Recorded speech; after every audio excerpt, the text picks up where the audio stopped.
Hoje falaremos sobre a maior tragédia que aconteceu no Monte Everest, a montanha mais alta do mundo no ano de 1996, onde várias pessoas perderam suas vidas enquanto faziam a descida depois de alcançarem o cume da montanha. Essa tragédia, inclusive, rendeu vários livros e vários filmes sobre o tema. Mas vem comigo que eu te conto todos os detalhes.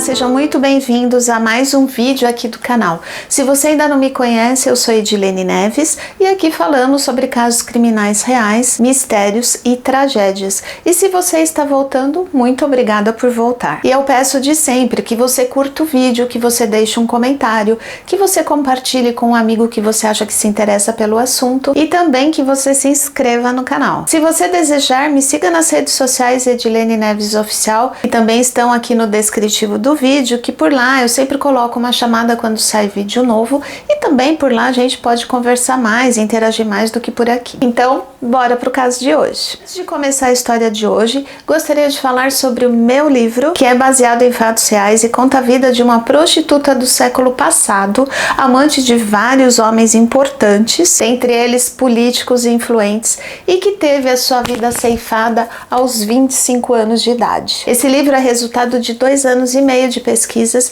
e eu diria que em torno de 80% do que eu falo aqui é completamente verídico. Então, quem tiver interesse em adquirir o meu livro, entre em contato comigo através do e-mail do canal que está aparecendo aqui em cima para vocês, ou através das minhas redes sociais Edilene Neves Oficial, que também estão no descritivo do vídeo. E para quem preferir, pode adquirir o livro através da Amazon. Eu fiz uma parceria com eles e lá você pode encontrar pelo título do livro Quem se importa, a história de Nenê Romano de Edilene Neves.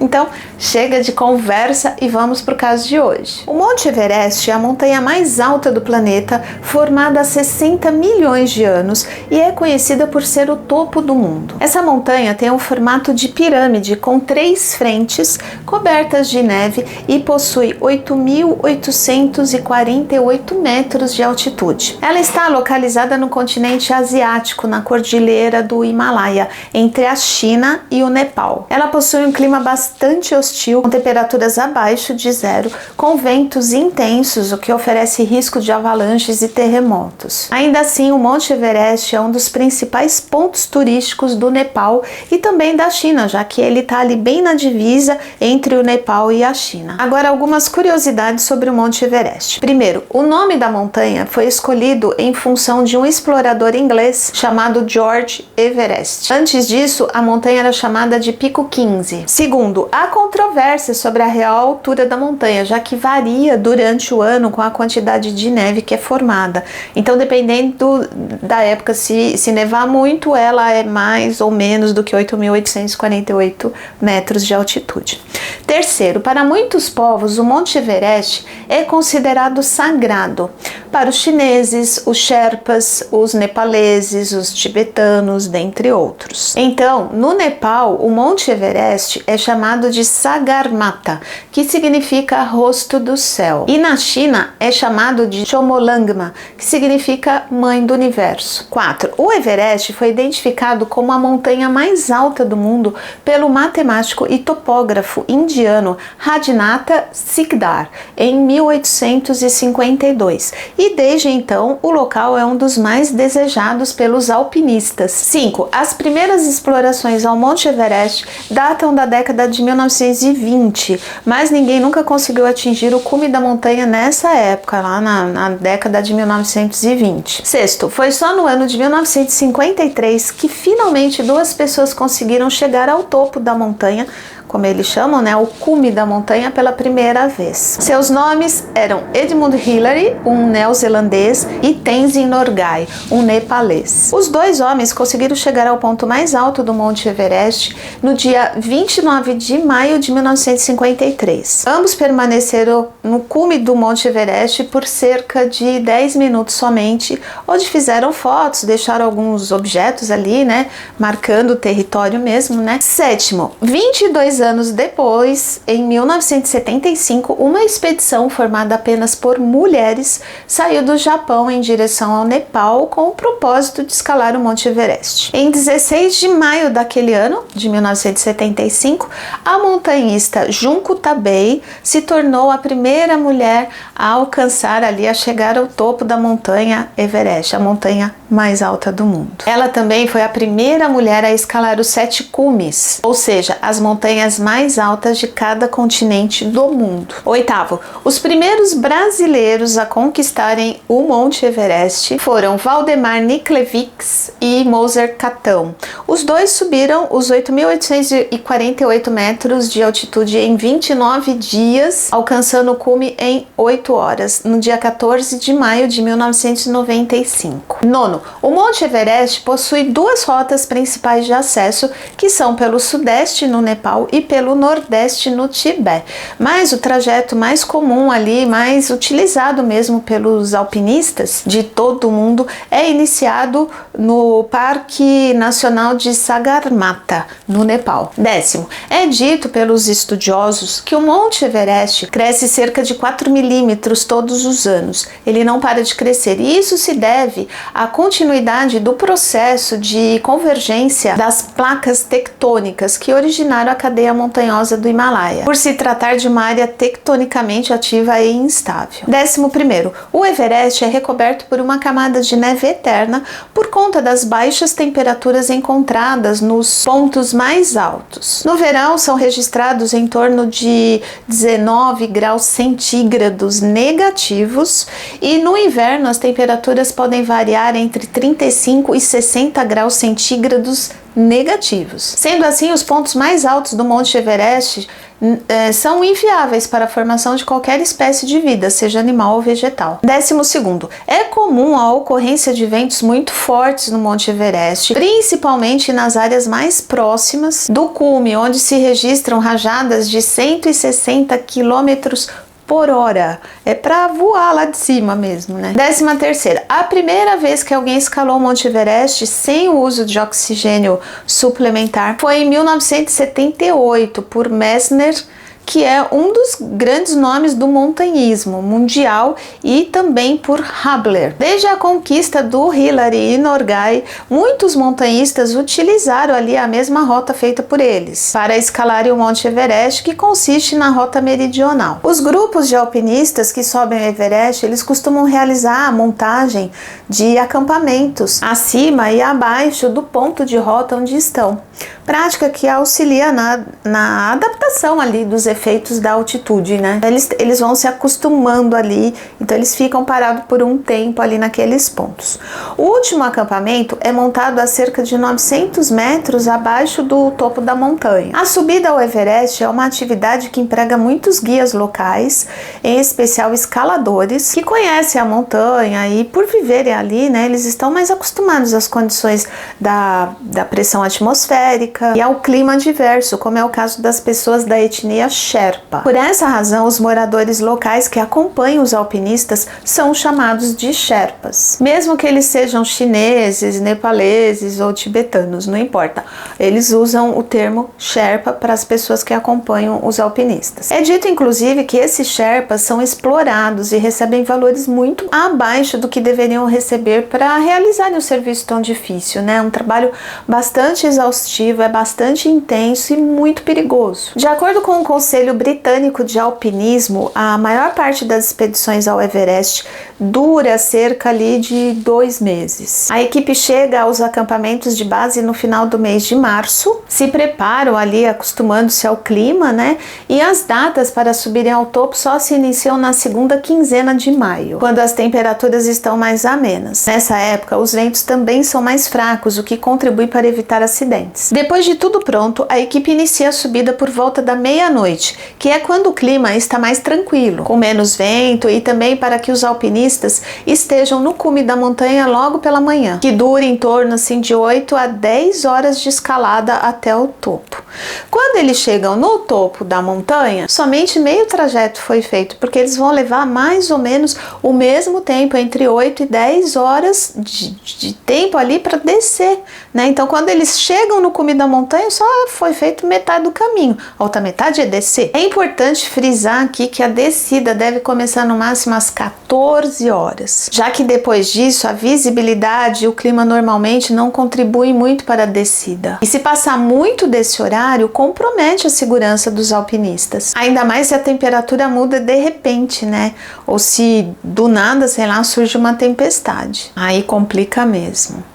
Mas deixa eu explicar melhor porque que isso acontece. As expedições normalmente partem à meia-noite porque nesse horário a possibilidade de tempestades é praticamente zero, porque não tem calor. E quando tem calor para formar tempestades? Geralmente à tarde. E por que à tarde? Porque com o passar das horas ao longo do dia, as temperaturas vão aumentando, fazendo com que aqueça as superfícies. Quando aquece as superfícies, o ar quente e úmido sobe, formando nuvens, geralmente depois do meio-dia, que se concentram em regiões ali de baixa pressão. E as montanhas são regiões de baixa pressão. E por conta disso, é comum ter tempestades nas montanhas no final do dia, assim, no período da tarde, né? Mais pro final da tarde. Vai carregando as nuvens por o tempo e no final da tarde elas desabam. Ainda mais nas montanhas. Então, é por isso que os alpinistas começam a subir da meia-noite. Eles não sobem meia-noite que é para sofrerem, né? Com o frio intenso, porque à noite sempre é mais frio, ou sem enxergar direito, com aquela escuridão total. Não é para sofrerem, tem um porquê que deles subirem meia-noite. Entre os anos de 1924 e 2018, nesses 94 anos, 295 pessoas perderam a vida tentando escalar o Monte Everest. E não foi só por conta de quedas, ou avalanches, desmoronamentos, pessoas soterradas, não foi só dessa forma. E também por problemas físicos, já que o corpo humano não foi projetado para viver em altitudes tão altas e temperaturas tão baixas como as do Monte Everest. E o que acontece com o corpo humano a tantos metros de altitude e com tanto frio? Eu selecionei aqui algumas opções. Doença aguda das montanhas, a sigla em inglês é AMS. O primeiro sinal é dor de cabeça, depois perda de apetite, náusea, vômitos, fraqueza, tontura, fadiga, dificuldade para dormir, uma série de coisas que acontecem. E a causa, de acordo com o Instituto de Medicina de Altitude, não é muito clara, mas a hipótese é de que a falta de oxigênio no sangue faça com que os vasos sanguíneos do cérebro se dilatem, o que causa a dor de cabeça. A recomendação da Associação de Resgate do Himalaia é de descer imediatamente a altitudes mais baixas quando a pessoa se sente mal, tiver dor de cabeça. Tomou aspirina, não melhorou? Desce. Segundo, edema cerebral ou edema pulmonar de alta altitude. Se evoluir, a AMS pode se tornar um edema cerebral de alta altitude. O pequeno inchaço cerebral da AMS progride para dor de cabeça muito intensa, confusão, letargia, falta de coordenação, irritabilidade, vômitos, convulsões, e aí ocasiona, por final de tudo isso aí, coma e morte, se não for tratado. Olha quanta coisa, né? A primeira providência é descer imediatamente para altitudes mais baixas. Já o edema pulmonar de alta altitude é um acúmulo de líquido nos pulmões que atrapalha ali a troca de oxigênio e pode matar. Os primeiros sintomas são a falta de ar com exercício, né? Exercício que eu digo, a pessoa está subindo, está se exercitando, né? E à medida que mais fluido se acumula nos pulmões, progridem para a falta de ar severa, mesmo em repouso. Mesmo se a pessoa deitar ali, parar e ficar quieta, ela vai continuar com falta de ar. Tosse persistente, aperto no peito, fraqueza severa e, finalmente, coma e morte. Gente, olha como é grave isso, não é brincadeira subir uma montanha, né? Terceiro, congelamento. É mais comum nos dedos das mãos, dos pés, nariz, orelhas e bochechas, e o queixo também. O queixo também, que são pontos mais salientes, né? As extremidades. Conforme progride, afeta todas as camadas da pele, incluindo os tecidos que se encontram abaixo da pele mesmo, né? Não é só superficial, não. Ele pega uma parte mais densa da pele. A pele fica branca ou azulada e a pessoa perde toda a sensação de frio. Ela deixa de sentir frio, dor ou desconforto na área afetada. Articulações ou músculos podem não funcionar mais. Se evoluir para a gangrena, o tecido morre devido à perda de circulação ali sanguínea, né, na área afetada, o que pode resultar em amputação. E por último, que eu separei aqui para vocês, em quarto lugar, a ceratite ultravioleta. O que é a ceratite ultravioleta? É uma espécie de queimadura solar que afeta os olhos em vez da pele. Ocorre quando os raios ultravioletas são refletidos por neve e gelo. A exposição a eles pode danificar temporariamente a córnea, causando cegueira passageira. Agora que vocês já estão craques em tudo que se refere ali ao Monte Everest, as escaladas ao cume da montanha e tudo que o corpo humano precisa aguentar e os possíveis problemas que podem acontecer, vamos falar sobre um dos maiores desastres, uma das maiores tragédias acontecidas ali no Monte Everest no ano de 1996, que inclusive rendeu vários livros e também filmes sobre o caso, aí sobre essa tragédia que matou muitas pessoas. Depois da década de 1980, as expedições ao Monte Everest sofreram muitas transformações.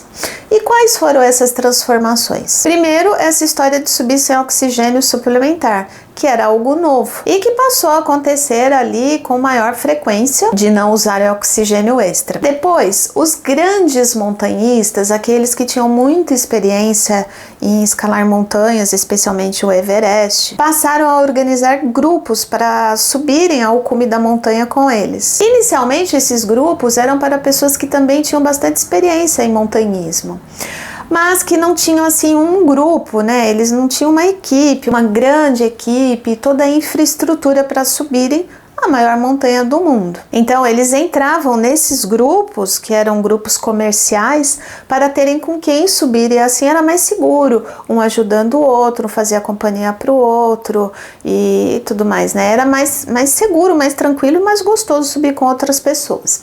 Inclusive, em 1991, o brasileiro Valdemar Niklevics subiu uma montanha na França com uma dessas agências aí, né? Uma dessas companhias comerciais. Mas o Niklevics já tinha experiência, uma vez que ele já escalava montanhas desde 1988. No entanto, no decorrer dessas expedições, ao longo de vários anos, mais precisamente após 1992, esses homens, esses montanhistas que tinham essas agências de turismo, vamos dizer assim, começaram a abrir mais o leque e colocar dentre esses montanhistas experientes que subiam as montanhas mais altas do mundo, pessoas menos experientes também. Então eles vendiam as vagas para quem quisesse escalar o Monte Everest, as chamadas expedições comerciais, e o valor também era bem alto, não era qualquer um que podia pagar. Um desses nomes que montou uma dessas agências foi Robert Edwin Hall, conhecido por Rob Hall, um grande montanhista neozelandês de 35 anos de idade na época dos fatos que eu tô contando aqui para vocês, que foi em 1996. O Rob Hall era casado e nessa ocasião a sua esposa esperava o primeiro filho do casal, que na verdade era filha, mas se eu não me engano o nome da menina é Sarah. A sua empresa chamava Adventure Consultants e o seu sócio Gary Ball. A empresa foi montada em 1991 na Nova Zelândia e essa agência ela oferecia esse tipo de turismo, onde proporcionava a oportunidade de pessoas menos experientes escalarem montanhas altas, não somente o Everest, mas nesse caso específico que eu tô contando, a expedição era para o Monte Everest e possuía ali toda uma infraestrutura. Só precisava já ter escalado alguma montanha, mesmo que fosse menor, não tinha problema, não precisava ser montanhas acima de 8.000 metros.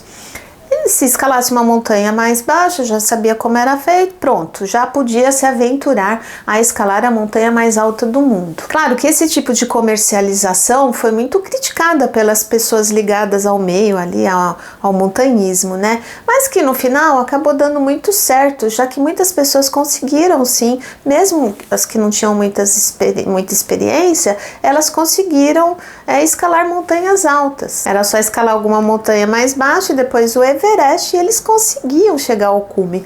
Então, mesmo tendo críticas, o negócio fluiu, deu super certo. E esse boca a boca aí se espalhou e os clientes do Rob Hall aumentaram bastante e assim, bem rapidamente. Mas o que o Rob Hall fazia para dar tão certo, né, já que esses clientes não tinham muita experiência. Então, como eles conseguiam chegar ao cume, né, das montanhas? Ele contratava vários Sherpas que, como eu disse, eram homens ali da região, né, que conheciam o lugar, já estavam acostumados com o clima, aquele clima frio, né, e o ar rarefeito da montanha. Então ele contratava esses homens, esses Sherpas, chamados Sherpas, que faziam muita coisa, que poupavam os clientes. Ou seja, os clientes não precisavam carregar muito peso na mochila, porque os Sherpas carregavam o maior peso, eles não precisavam montar barracas, eles não precisavam cozinhar, eles não precisavam derreter a neve lá, o gelo, né, para fazer água, nada disso. Então era tudo muito tranquilo, era assim, tipo um hotel 5 estrelas mesmo, né, para quem queria fazer montanhismo. Isso foi um sucesso, já que muitos desistiam por terem de fazer o serviço braçal. Muitos ali não sabiam nem montar uma barraca. Então, a partir do momento que tem quem faça tudo isso, fica mais fácil, né? Fica tranquilo. Aí a pessoa que tem vontade, mas não ia anteriormente porque não sabia nem montar uma barraca, aí ficou fácil, aí dá pra ir, né? Como deu muito certo, o Rob Hall começou a ampliar essas expedições. Ele ganhou muito dinheiro, ele começou a investir, então ele anunciava em tudo que era lugar, ele anunciava em revistas sobre montanhismo, em sites, né? Ele começou a ampliar ali a divulgação do seu negócio. E essas revistas de segmento de escaladas de montanha eram muito vistas, né, pelas pessoas que tinham interesse em montanhismo, na Inglaterra, nos Estados Unidos e até ali mesmo no Nepal. Tinham muitas pessoas que se interessavam por subir o Everest. Então o negócio foi se expandindo, foi ficando conhecido e foi crescendo e deu muito certo. Só que no ano de 1995, o grupo do Rob Hall não conseguiu atingir o cume do Everest por causa de atrasos dos menos experientes. Porque, ok, mesmo que tinha gente que fizesse as coisas, eles também tinham que subir, né? Então, eles não tinham muita experiência, eles eram lentos. E como tinha hora para chegar, né? Para sair e tudo mais, para descer da montanha, no ano de 1995, o Rob Hall acabou desistindo naquele ano e deixando para o ano seguinte, né? Para o ano de 1996, para conseguir alcançar o cume da montanha do Everest. E o pior é que ele estava muito perto, assim, eu não sei quantos metros ele estava, mas estava bem perto. Mas ele decidiu não arriscar por segurança mesmo dos clientes dele, né? E muitos ali ficaram insatisfeitos. Eles, poxa, né? Pagou tão caro, eles queriam, mas não tinha o que fazer, então eles desceram. Então o projeto era que em 96 eles conseguissem. Além do Rob Hall, tinha também outro montanhista muito experiente e bem famoso ali no segmento de montanhismo, que também tinha uma dessas agências de turismo, né, essas expedições comerciais, que inclusive era até mais antiga, que era de 1984. Ele levava o pessoal para o Everest, para outras montanhas. O nome dele era Scott Eugene Fisher, um americano de 40 anos de idade. Ele era casado e pai de 2 filhos, um casal de filhos. O Scott montou essa agência chamada Mountain Madness em 1984 com 2 amigos também americanos, Wes Krause e Michael Ellison, na cidade de Seattle, no condado de Washington, nos Estados Unidos. E também nos Estados Unidos tem muita gente interessada em montanhismo. Embora a empresa do Scott fosse mais antiga e mais famosa, mais tradicional mesmo, todo mundo do meio de montanhismo conhecia o Scott. Ele não tinha tantos clientes como o Rob Hall, que levava turista todos os anos e ia em várias montanhas e ia ao Everest e tudo mais. Ele era mais famoso ali, né? E o Scott, ele meio que disputava com o Rob Hall esse mercado. Até porque ele era americano, então ele falava, não, peraí, né? Isso é mais americano do que qualquer outra coisa, né? Montanhismo.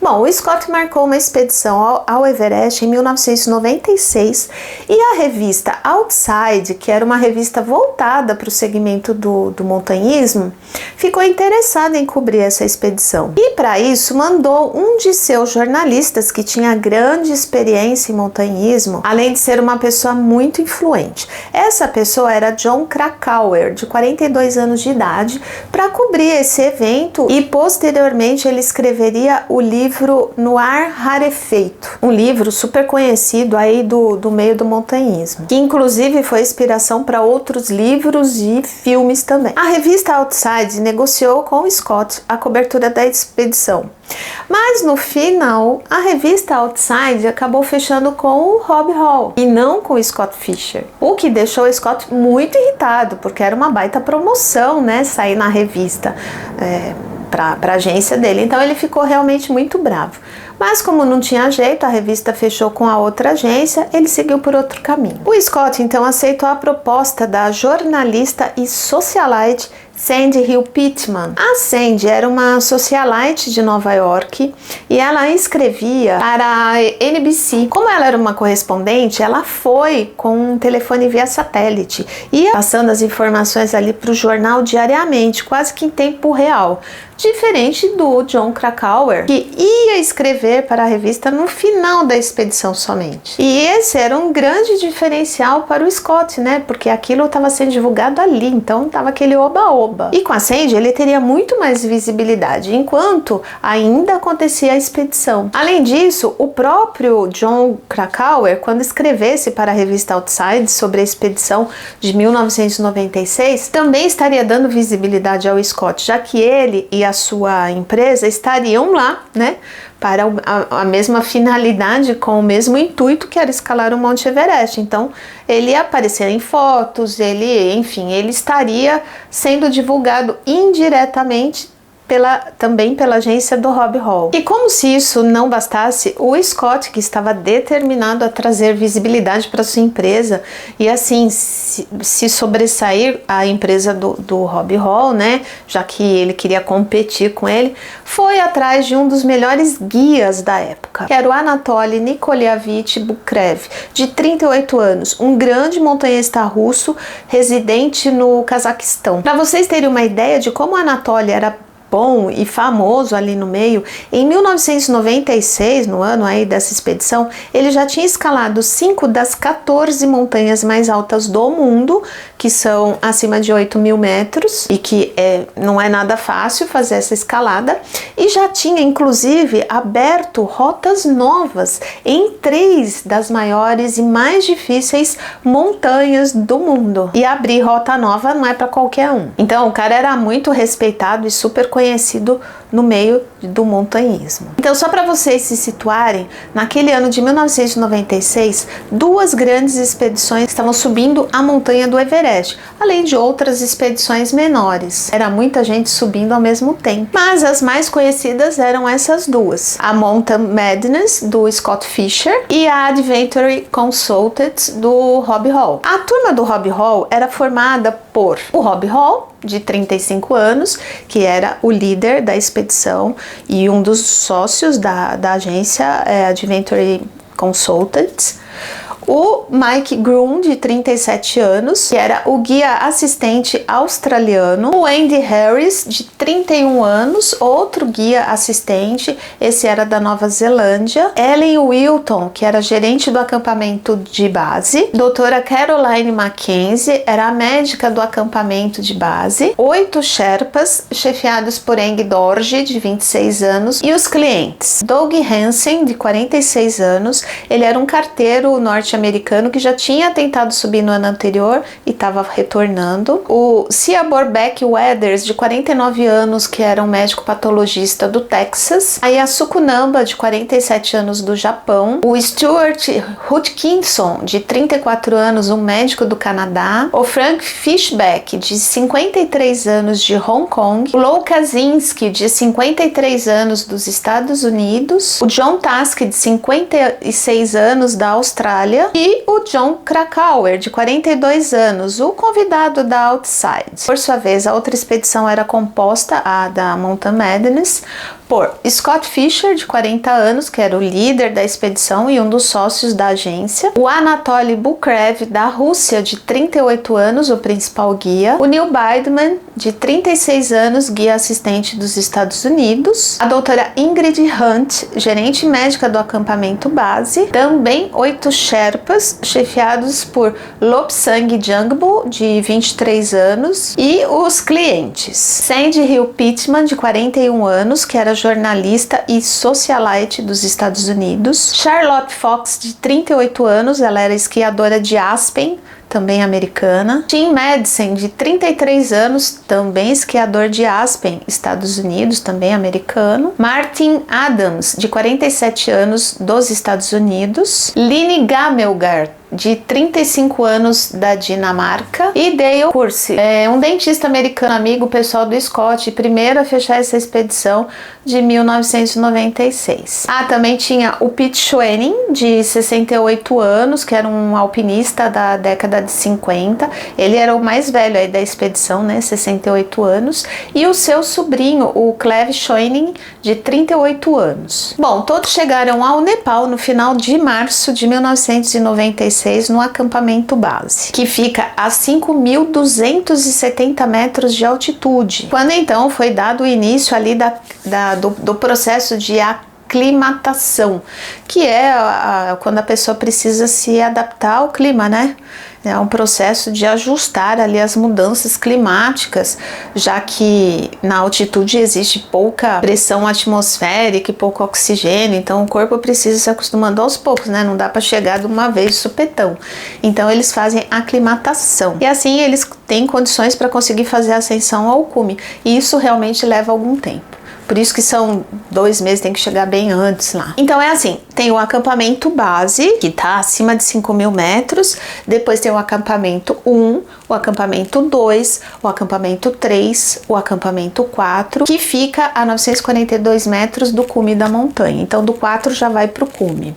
Essa adaptação só é feita aos poucos e só é possível subir a montanha lentamente. Não dá para fazer de uma vez.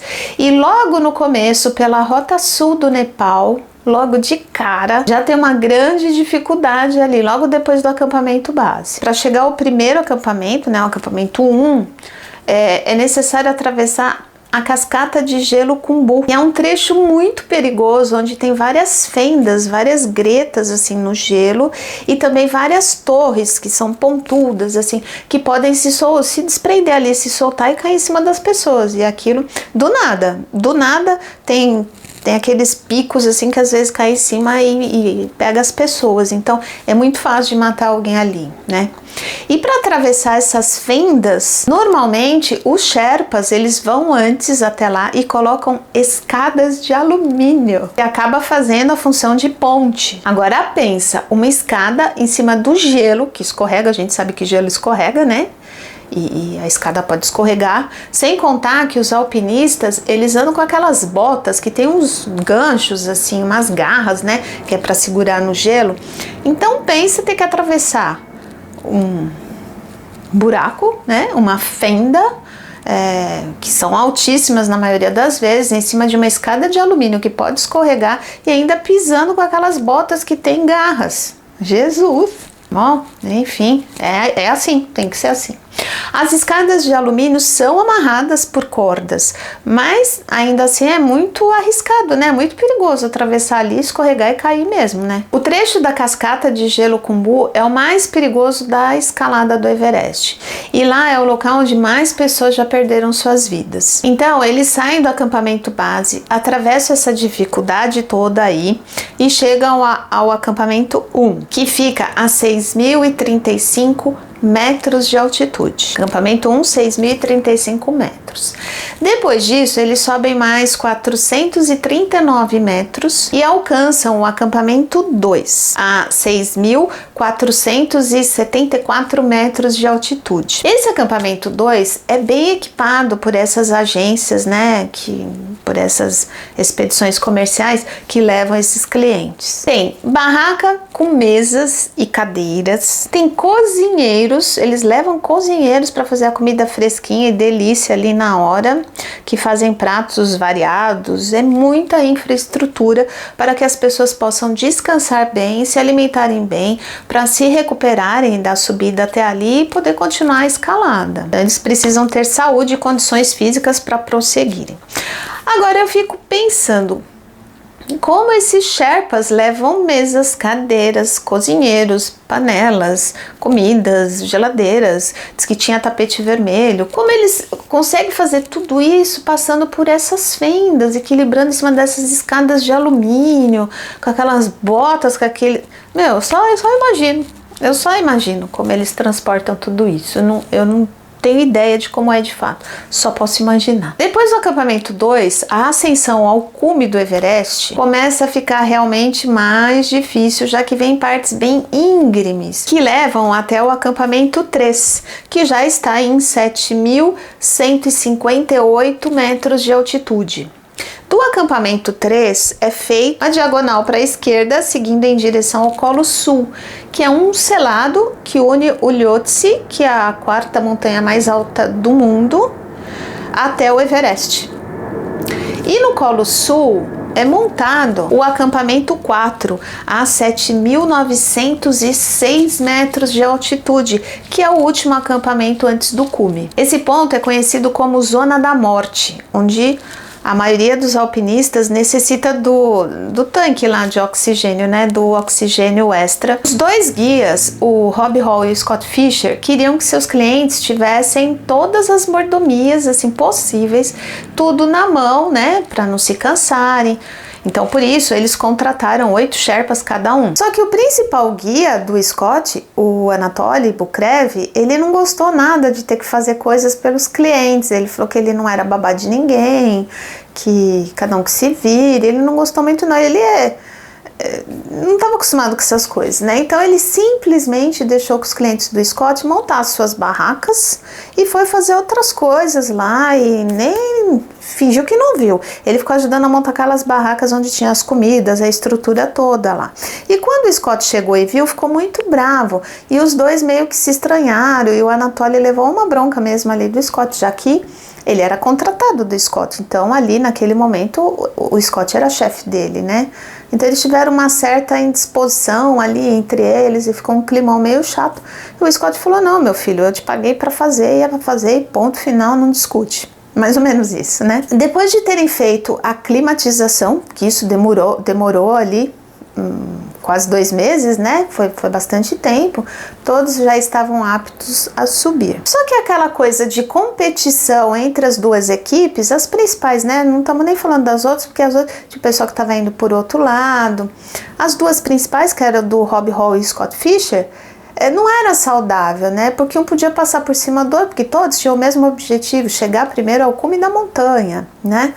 E como tinham clientes que não tinham muita experiência, tanto de um lado quanto de outro, o que eles fizeram? Os dois líderes, o Scott e o Rob, resolveram unir forças, né? E subirem juntos. Assim, quando chegassem, teriam sido os dois grupos, um só grupo. Então, os dois chegariam juntos naquele ano e tá tudo ótimo para os dois lados, não colocaria ninguém em risco, um ajudaria o outro e nós chegamos primeiro esse ano ao topo da montanha, né? Então eles iam unir os Sherpas, iam ficar com 16, né? E os guias também, ao invés de 2 seriam 4 e tá tudo maravilhoso, seria uma grande equipe para todos os clientes, todos seriam muito unidos e muito bem atendidos e seria um grande sucesso. O Rob Hall fizeram lá uma reunião e ele disse que seria seguro chegar ao topo da montanha entre 13 e 14 horas, como eu já falei aqui para vocês, né? E ele falou que se passasse disso, era para abortarem a ascensão ao cume. Não era para continuar subindo, não importa, podia estar 10 metros.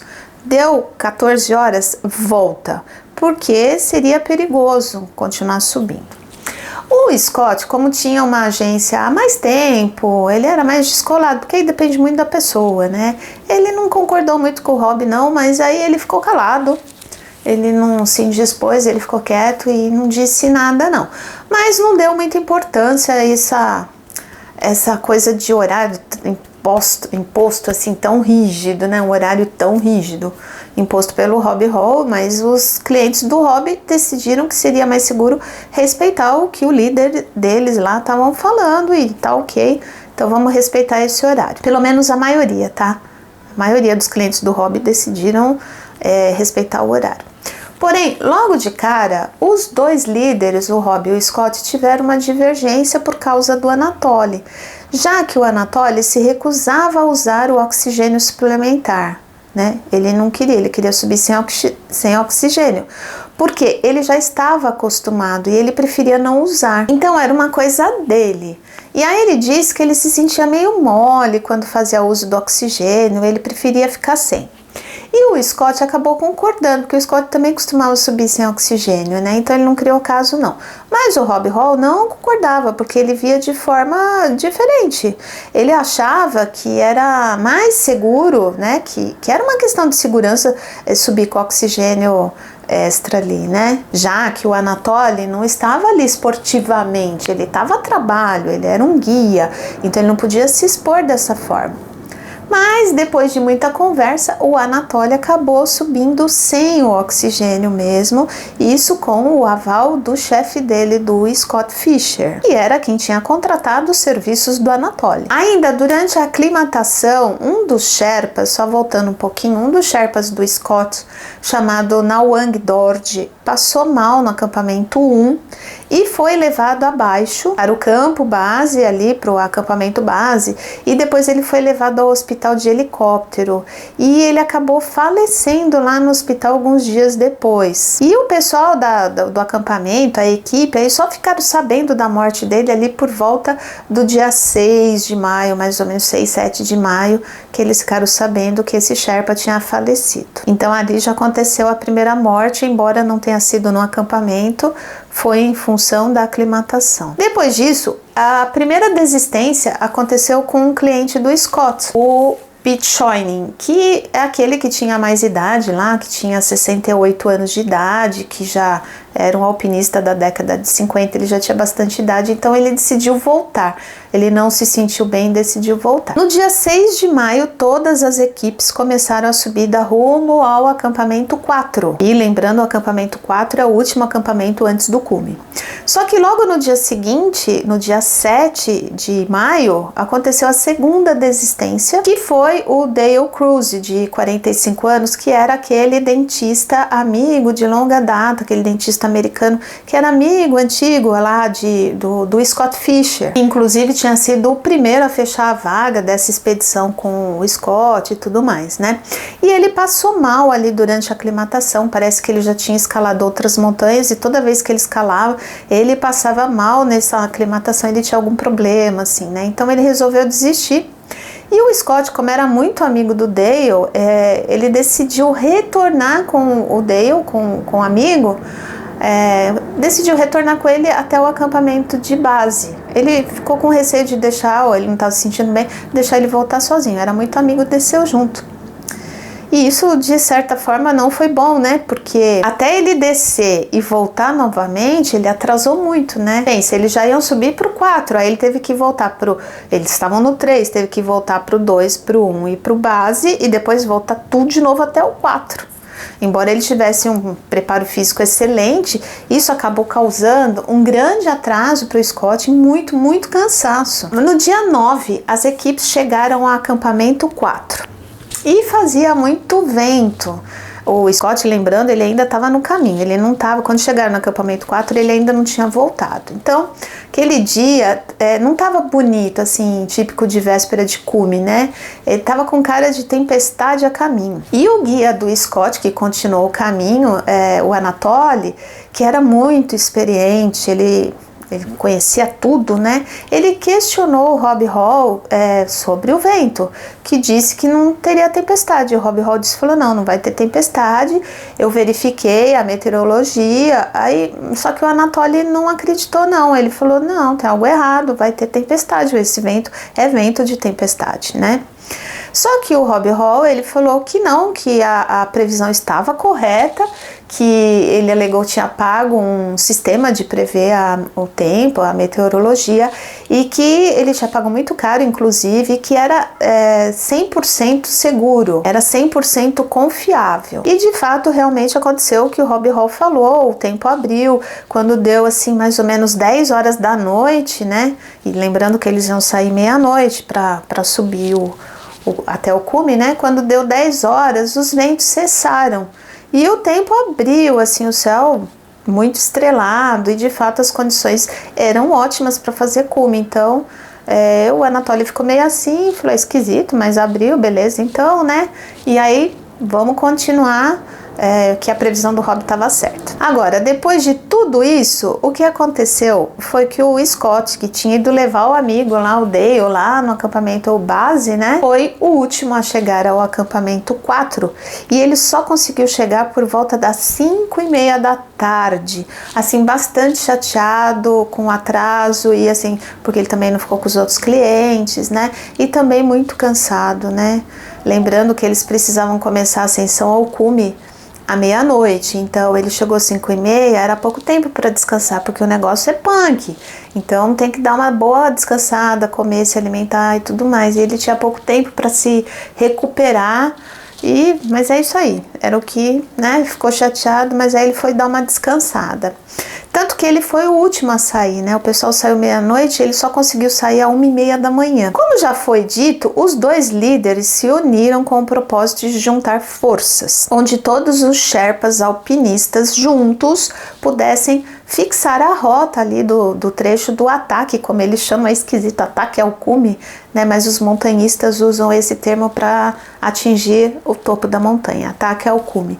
Então, que começava ali no Colo Sul, né? Do Colo Sul tem uma rampa que sobe em um determinado momento, fica bem íngreme, bem assim na vertical mesmo, onde tem várias rochas expostas, e é um trecho assim bem difícil de passar. Depois disso, chega a plataforma balcony, que é um tipo de platô onde engata na chamada crista sudeste. E logo a seguir chega o cume sul, que está a 8.460 metros de altitude, mais ou menos. É um pequeno pico para logo à frente descer novamente, onde continua essa crista que vai subindo até que por volta de 8.750 metros de altitude tem o escalão Hillary. Esse escalão Hillary é a parte mais temida na ascensão ao cume do Everest. Isso pela parte do Nepal, né? Porque tem a parte da subida do Tibete.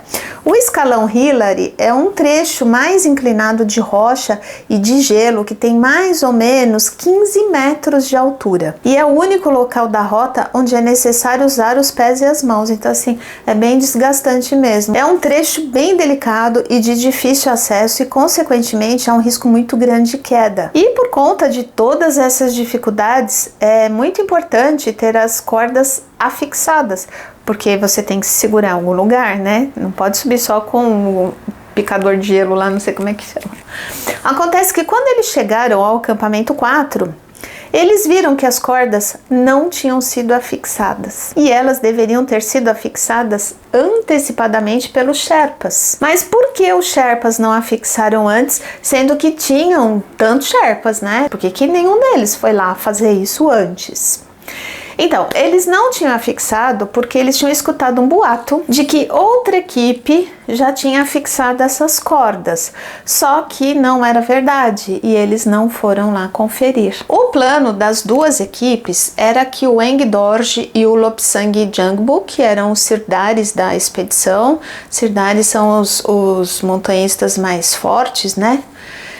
Que eles subissem por volta das 10 horas da noite. Se o pessoal ia subir meia-noite, então eles deveriam subir 2 horas antes, né, às 10 da noite, para chegarem antes ali ao escalão Hillary, para deixarem as cordas prontas, para fixarem as cordas, né, já deixar no jeito ali para os clientes e para os demais, para os guias e tudo mais, né, para eles conseguirem escalar.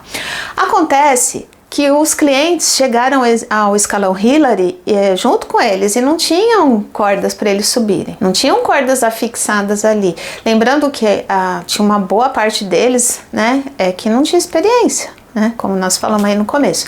E para piorar, durante o percurso, um dos clientes desistiu de subir. Esse cliente era o Beck Weathers, aquele médico, cliente do Robbie Hall, aquele do Texas, né? O patologista do Texas, porque ele estava com problema nos olhos. Ele falou que ele tinha feito uma cirurgia um tempo antes, ele achava que era por isso, né? Mas ele não tinha falado nada. Aí, quando ele não aguentava mais, ele contou que ele estava com dificuldades para enxergar. Ele praticamente não via nada, então ele olhando a marca da pessoa que tinha passado na frente, ele ia atrás. Só que chegou uma hora que ele já não enxergava mais, ele praticamente não via nada. E o Robbie Hall, o líder do grupo dele lá, né, da Adventure Consultants, ficou muito preocupado. Mas como ele tinha um bom preparo físico e aparentemente só era problema na visão mesmo, ele não estava com aqueles outros sintomas lá que eu falei, né? Então ele combinou com o Robbie Hall, esse Weathers, que ficaria ali perto da plataforma balcony por 30 minutos. Também ele era médico, ele tinha uma noção do que ele estava falando, para ver se a visão dele retornaria, porque como eu falei, às vezes é passageiro, né? O problema na visão é passageiro. Se retornasse, ele combinou que ele subiria a corda. Se não retornasse a visão, ele voltaria com o primeiro guia ou com o primeiro Sherpa que estivesse descendo, que foi lá, fez o cume, voltou, tá descendo, ele desceria também, para ele não ir sozinho, que era arriscado. Ou até mesmo com o Robbie Hall, quando ele descesse, né? Quando ele estivesse descendo, ele falou, se eu melhorar eu vou, se eu não melhorar eu espero um de vocês aí para descer. E ele ficou por ali, né? Então ele ficou lá sozinho. Por volta das 11h40 houve mais desistências. Os clientes Lou Kaczynski, Stuart Hutchinson, que era um médico, e John Task, os três da equipe do Robbie Hall, estavam muito, mas muito cansados. E assim, 11h40 não vai dar tempo, então começaram muito cansados, não vamos conseguir. Aí eles chegaram a comer até as 14, era máximo, era entre 13 e 14, como o líder havia dito, né? Então eles decidiram desistir e começaram a descer de volta ao acampamento base. Mais ou menos nesse horário, 11h40, o guia do Scott, o Anatoly Bukrev, chegou ao escalão Hillary e percebeu que não tinha cordas afixadas ali, né? Que eram os Sherpas que deviam ter colocado 2 horas antes e tal. E ficou muito bravo, já que aqueles 2 Sherpas que deveriam ter feito isso e não tinham ido lá fazer. Então o que ele fez?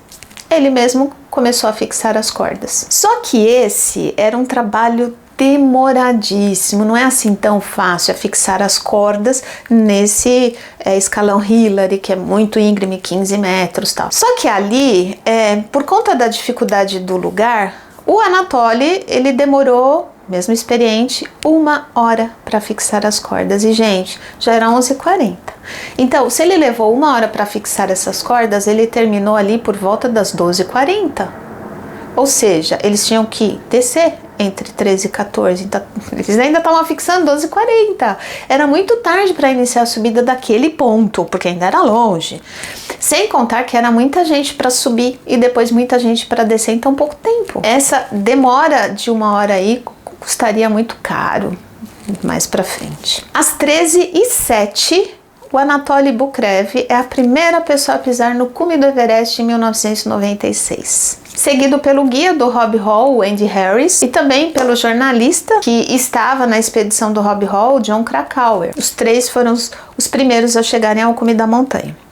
Na sequência, chegaram ao cume o guia assistente da equipe do Scott, o Neil Baidman, e também da equipe do Scott, o cliente mais forte deles, o Marty Adams, seguido pelo cliente do Robbie Hall, o Cleve Schoening, que era o sobrinho do Pat Schoening lá, o rapaz de 38 anos, né? Todos eles ficaram ali no cume esperando os demais. Isso era entre 13 e 14 horas. Mas como todos eles sabiam das determinações quanto ao horário de segurança, começaram a ficar apreensivos para descer, inclusive pela qualidade do ar, né? Especialmente o Anatoly, que não estava usando oxigênio suplementar. O Anatoly, como era muito experiente, ele sabia porque ele precisava descer, assim, voltar o mais rápido possível, já que ele não estava com oxigênio suplementar, e também por conta do tempo que poderia mudar a qualquer hora ali, qualquer momento ele podia mudar, porque ele viu aquele vento, ele ficou sempre com o pé atrás, além de ter consciência que precisava ter energia para descer tudo de volta. E sem o oxigênio suplementar, ele tinha menos energia, porque você respira, você tem energia, se você não respira, você não tem energia, né? Então ele estava sem, ele sabia que ele ia ficar com problema ali para ter energia para descer. Então ele estava muito ansioso para voltar logo. Lembrando que ele tinha feito metade do caminho, né? Como dissemos, a subida é a metade e a descida é a outra metade. Então, o Anatoly combinou com o Neil Baidman, o guia assistente da equipe do Scott, né? Os dois eram da equipe do Scott, o Anatoly e o Baidman, que ia descer com o Marty Adams, que era um dos clientes também do Scott. E aproveitando a oportunidade, o Andy Harris, que era o guia assistente do Robbie Hall, e o John Krakauer e também o Cleve Schoening disseram que iam aproveitar ali, iam descer com o Anatoly, com os demais, né? Então eles chegaram ao cume, foram os primeiros a chegarem, ficaram apenas um pouquinho lá e desceram. Quem ficou lá foi o Neil Baidman, que ficou por ali esperando o resto do grupo. Só que tava gente chegando, né? Chegando, já era 14h30 e eles desrespeitaram a instrução de não subir caso não chegasse a tempo. Eles continuaram subindo e pronto, tava perto, não, nós viemos até aqui, nós vamos subir, né, e tudo mais. Inclusive, quem chegou ao cume foi o Robert Hall, o líder da Adventure Consultants, o Mike Groom, que era o guia assistente dele, do Rob, a Charlotte Fox, a Sandy Hill Pittman, o Tim Madison, a Aline Galmegan. Quem mais? Eram esses aí todos clientes do Scott, enfim, todos esses conseguiram subir. Agora os demais, que eu não falei aqui, não tinham conseguido subir. E quem que tava faltando? Pelas minhas contas aí, se não me falha a memória, que é muita gente, né? Mas tava faltando o próprio Scott, né? O Scott Fisher, que era o líder da Mountain Madness, que estava muito atrasado por conta de ter ido levar o amigo lá embaixo, né? O Frank Fishback, aí a Sukunamba e o Doug Hansen, esses três aí da equipe do Robbie Hall, e também o Ang Dorji, o Sherpa da equipe, da mesma equipe do Robbie, e o Lopsang Jangbu, que era o Sherpa do Scott Fisher. É bom vocês decorarem para vocês entenderem, né? Eu vou pondo fotos assim para vocês saberem de quem eu tô falando. Um total de 6 pessoas que não tinham ainda conseguido chegar ao cume. Quando deu 3h10 da tarde, o Neil Baidman, o guia assistente lá da equipe do Scott, que estava lá sozinho no cume esperando os demais, ele decidiu descer, porque ele sabia o perigo que era passar muito do horário, né? Porque ele era guia, ele tinha consciência. Então ficar ali por mais tempo, na verdade, era muito risco. Na verdade, ele deveria ter descido no máximo 14 horas. Ele ficou mais 1h10, eram 3h10 da tarde, né? Então, nesse momento, né? Porque o Robbie também estava lá, né? Até ele mesmo foi contra o que ele tinha falado. O Mike Groom, o assistente do Robbie, e o Neil Baidman, enfim, todos esses resolveram descer. 3h10, hein? E levando os clientes. Então eles passaram bastante do tempo, era 3h10, eles começaram a descer, 1h10 de atraso. Nesse mesmo momento, o grupo formado por Marty Adams, o Andy Harris, o John Krakauer, o Cleve Schoening e o Anatoly Bukrev encontraram com o Scott Fisher e o Lobsang Jangbu, que era o Sherpa do Scott, que ainda estavam subindo. E eles estavam ainda subindo o escalão Hillary, que ainda era um pouquinho longe do cume. O Scott e o Lobsang chegaram ao cume às 15h45 da tarde. 15h45, muito tarde mesmo, muito depois do horário estabelecido, quase 2 horas do limite. E quando eles chegaram no cume, o Scott comentou com o Sherpa dele, o Lobsang, que ele não estava se sentindo bem. E o Lobsang percebeu mesmo que ele não estava se sentindo bem. Ele já tinha reparado que o final do trajeto ele já estava muito cansado, ele estava tossindo, ele estava com muita dificuldade para subir, então ele já sabia que o chefe dele não estava bem. E aí ele ajudou o chefe a descer, ele chegou no cume e logo desceram. Enquanto isso, a equipe que estava com o Neil Baidman, que era a Sandy Pittman e a Line, e os demais ali chegaram perto do cume sul. E lá a Sandy Pittman, que era aquela jornalista, né, de Nova York, ela teve um apagão. Ela simplesmente desmaiou, caiu estatelada ali no chão, passou mal pra caramba e puf, apagou. E aí todo mundo correu lá e foi olhar o oxigênio dela, né? E viram que o oxigênio dela estava zerado. E isso teve uma explicação, porque quando ela subiu muito devagar, ela estava muito lenta. E para que ela acelerasse o ritmo e conseguisse ali chegar ao cume da montanha, mais ou menos no horário, um dos Sherpas abriu a vazão da garrafa de oxigênio dela. As garrafas de oxigênio, quando elas ficam na vazão de 2 litros por minuto, elas duram 6 horas. Então, cada cliente, durante a expedição, tem direito a 3 garrafas, que totaliza 18 horas de caminhada. Considerando que essas 18 horas é só para subida, tá? A terceira garrafa da Sandy já tinha terminado, estava zerado. É só para subida porque a agência ela fornece mais garrafas, mas elas ficam em pontos estratégicos para descida.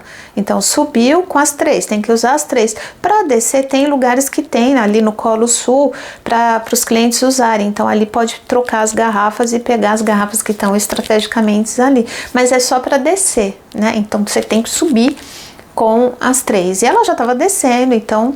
Enfim, é isso. Quando a Sandy desmaiou, o Neil Baidman, ele trocou a garrafa dela, dando uma dele, e a Aline Galberman injetou 6 miligramas de um remédio ali que chama dexametasona, que é, na verdade, um corticoide, para ela se recuperar mais rápido, porque esse corticoide ele é poderoso para isso, para se recuperar de exaustão por causa do mal de altitude. Então, quem faz escalada usa em casos... específicos, claro, não é uma coisa liberada, né, porque é perigoso e é só usado em casos extremos, mas como ela desmaiou e para ela poder descer, então eles aplicaram isso nela e ela de fato melhorou e ela conseguiu continuar andando. Depois de um tempo ela se recuperou e conseguiu descer sozinha. Nesse momento, o Andy Harris, o guia assistente do Rob Hall, que estava com o Jon Krakauer, foi um dos primeiros ali que desceram, né? E o Anatoly, os outros e tudo mais. Quando eles chegaram ao cume sul, o Andy Harris, ele testou as garrafas, né? Porque ele era um dos guias, então ele foi lá testar as garrafas de oxigênio na máscara dele. E ele começou a reclamar que não tinha oxigênio. Não tinha oxigênio nas garrafas. O que parece ser meio estranho, né? Porque quem ia colocar a garrafa ali sem oxigênio? A troco de quê, né? Os Sherpas verificaram o que estavam pondo, né? Então, tinha sim oxigênio. Mas ele testou e disse que não tinha. O Jon Krakauer, que é o escritor lá da revista Outside, né? Ele achou estranho. Ele disse pro cara, ele falou, não, eu vi os Sherpas colocarem. Tem oxigênio sim, mas o Andy insistiu que elas estavam vazias. Só que futuramente se saberia que elas estavam cheias sim, foi algum erro ali na verificação. Às vezes o aparelho dele falhou, não se sabe, mas que tinha oxigênio, tinha. E esse erro de verificação dele também vai custar um pouco caro. O Jon Krakauer, o jornalista, ele resolveu se desprender dos demais.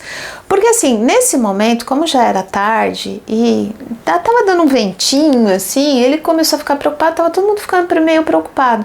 Então ele se desprendeu, já que ele estava preocupado com o horário, ele seguiu o caminho dele e deixou para trás o Mike Groom, que era o guia assistente do Bob, e também a Yasuko Namba, que era a japonesa, e o Andy Harris, que era o guia lá, né? O Anatoly, o Bukrev, que até aquele momento descia mais ou menos ali junto dos outros 3, inclusive ele estava levando um dos clientes do Scott, né, da turma dele, ele deixou para trás o cliente que estava com ele, o Marty Adams, e o próprio Jon Krakauer e o Andy Harris, ele deixou simplesmente ele picou a mula, entendeu? Ele começou a descer rapidamente e deixou todos os outros para trás. Isso é o Anatoly que eu tô falando, né? O Bukrev. Ou seja, era ali um salve-se quem puder, né? Ninguém acompanhava mais ninguém, todos ali estavam muito preocupados com o horário, que já era tarde, e eles foram se desprendendo um dos outros em algum momento ali. Em um determinado momento da sua descida, o Rob Hall, líder da Adventure Consultants, ele encontrou com um dos seus clientes, que era o Doug Hansen. O Doug era aquele carteiro norte-americano que já tinha ido no ano anterior, em 1995, tinha tentado o cume, chegou perto e não conseguiu e acabou desistindo, porque o Rob Hall mandou e voltou, né? E ele tinha inclusive feito um preço melhor para ele ir no ano de 96 de novo, e ele queria, porque queria chegar ao cume. Só que tinha acontecido a mesma coisa que tinha acontecido no ano anterior. O Doug tinha chegado tarde no topo do escalão Hillary. Ele era lento, ele não tinha experiência, né? Então de novo aconteceu a mesma coisa. Só que ele estava muito perto. Quando o Rob Hall viu, né, deu de cara com ele, mandou ele descer. Ele falou, ó, não dá mais, já é tarde, pode descer. Só que ele não deu a menor importância e sinalizou pro Rob que ele ia subir sim. Ele não falou, mas ele fez sinal, assim, eu vou subir. Ele estava muito cansado e ali o ar já era pouco, tal, mas ele falou, tô muito perto, eu vou subir. E ele foi. Até porque ele já tinha falado que no ano seguinte ele não teria dinheiro para voltar, né? Então ele falou, eu vou. Ele ignorou o que o Rob Hall falou e foi pra frente, continuou subindo. O Rob Hall então decidiu voltar e subir até o topo com o Doug. E ele pensou, não vou deixar o cara sozinho, mandei descer, não desceu, não vou deixar ele sozinho, vou subir junto com ele. Aí os dois conseguiram atingir o cume da montanha somente às 4 horas da tarde. Muito, mas muito tarde. E só foi chegar e descer, né? Porque 4 horas, olhou, tá, beleza, tchau. Não deu tempo de comemorar muito não, e voltaram. Quando era 4:30 da tarde, o Rob Hall chamou no rádio pedindo ajuda, dizendo que o Doug tinha ficado sem oxigênio. Ou seja, eles estavam acima do escalão Hillary, só os dois, e o Doug sem oxigênio. E ele não conseguia mais andar, ele não conseguia caminhar, nem ficar em pé. Quem atendeu o rádio foi o Andy Harris, que estava no cume sul, que disse ao Rob Hall que não tinha mais garrafa de oxigênio. Pelo menos era o que ele achava, né? Lembrando que quando ele testou, ele disse que não tinha oxigênio. Embora tivesse, ele disse que não tinha, e foi a informação que ele passou para o Rob Hall. O Rob Hall, nesse momento, ficou desesperado. Só que o Mike Groom, o outro assistente do Rob, ele ouviu no rádio, porque ele também já tinha se desprendido, né? Essa hora ele já estava longe. Estavam todos descendo praticamente sozinhos. E o Mike Groom, ele sabia que o Andy estava dando informação errada. Então ele pegou o rádio dele lá e ele tentou avisar o chefe dele, o Rob Hall, que tinha assim oxigênio nas garrafas. E ele devia deixar o Doug lá onde estava, descer até o cume sul para buscar a garrafa e voltar para socorrer o Doug. Só que o rádio do Mike Groom, o microfone dele estava com defeito e ele não foi escutado pelo Rob. E o que aconteceu é que o Rob não foi lá buscar a garrafa e desceu ali levando o Doug, arrastando o Doug de qualquer jeito, né, do jeito que dava. Imagina aquelas descidas, difícil descer sozinho, que dirá puxando o outro, né? Foi bem crítico a situação ali. O Jon Krakauer atingiu a plataforma Balcony por volta das 4:45 da tarde e acabou encontrando o Beck Weathers, aquele que teve problema na visão e que ficou ali esperando alguém descer para levar ele. Ele estava esperando um Sherpa, um guia, ou o Rob Hall, né, que era o líder dele.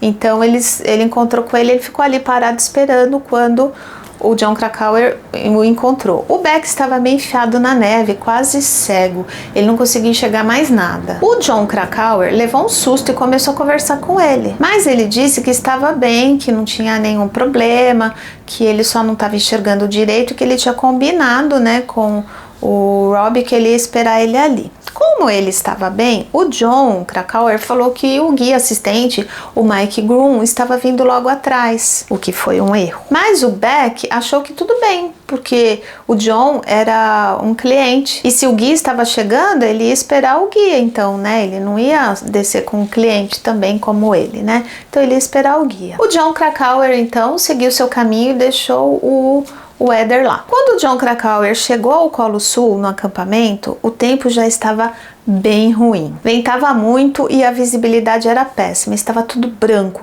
E a única pessoa que já estava lá, depois de ter feito o cume e voltado, era o Anatoly Bukrev, que foi o primeiro a subir, o primeiro a descer, e ele era o mais experiente, enfim, era o principal guia lá do Scott.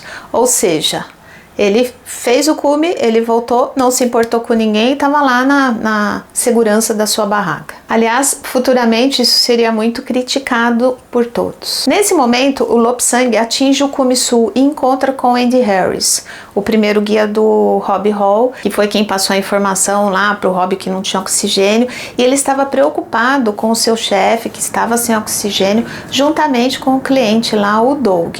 O Andy Harris, ele chegou a oferecer $500 para o Sherpa do Scott, o Lobsang, para que ele voltasse, subisse e ajudasse na descida do Doug e do Robbie Hall. Só que o Scott Fisher, que estava com o Lobsang, não estava se sentindo muito bem também. E o Lobsang decidiu ficar com o Scott, que era o chefe dele, ao invés de voltar para ajudar o Robbie e o Doug.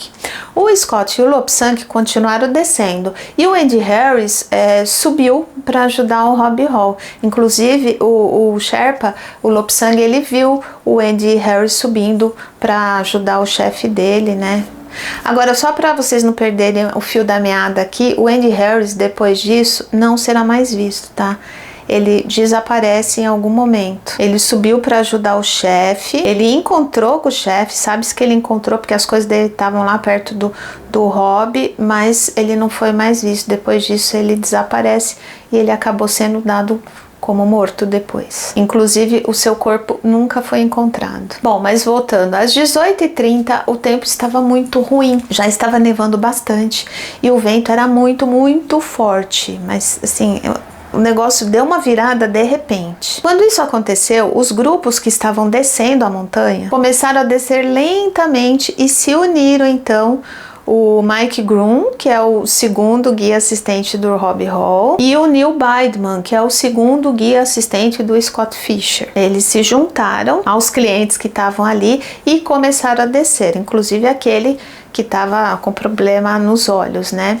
Eles passaram ali pela plataforma Balcony, encontraram o Beck Weathers, que é o do problema na vista, e formaram um grupo que era formado por 9 pessoas, que passaram a andar ali agrupadas. Elas chegaram juntas ao Colo Sul. Nesse momento, o clima estava tão ruim, tudo branco, que é até chamado de whiteout, que é o contrário de blackout, ou seja, tudo branco. É tudo branco, estava nevando tanto, mas tanto, que não dava para distinguir o que era céu, o que era chão, porque era uma coisa branca só. E o vento, ele vinha da direção do Nepal, e era tão forte que eles não conseguiam caminhar em uma linha reta assim, para chegar onde eles achavam que estava o acampamento. Eles começaram a andar em espiral para se protegerem do vento.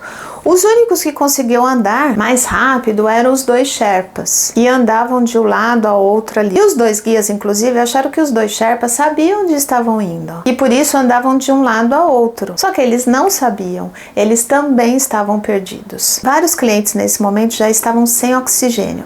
Dentre eles, a Yasukunamba, que desabou, não conseguiu mais andar e caiu no chão, e também o Beck Weathers, o médico patologista do Texas, que estava sem conseguir enxergar, né, que tinha perdido a visão. Todos ali não conseguiam conversar por conta da falta de energia, porque sem oxigênio não tem energia, né? Então eles não tinham energia para conversar, e também por causa do vento, que o vento era tão alto, era tão forte e tão barulhento que eles não conseguiam se escutar. Seria necessário gritar para que o outro ouvisse. Ninguém tinha condições físicas para aquilo. Então eles ficaram ali meio que sem falar. Depois de um tempo e de falta de energia, todos os 9 se aninharam, se aconchegaram ali e sentaram ali no chão e ficaram, né?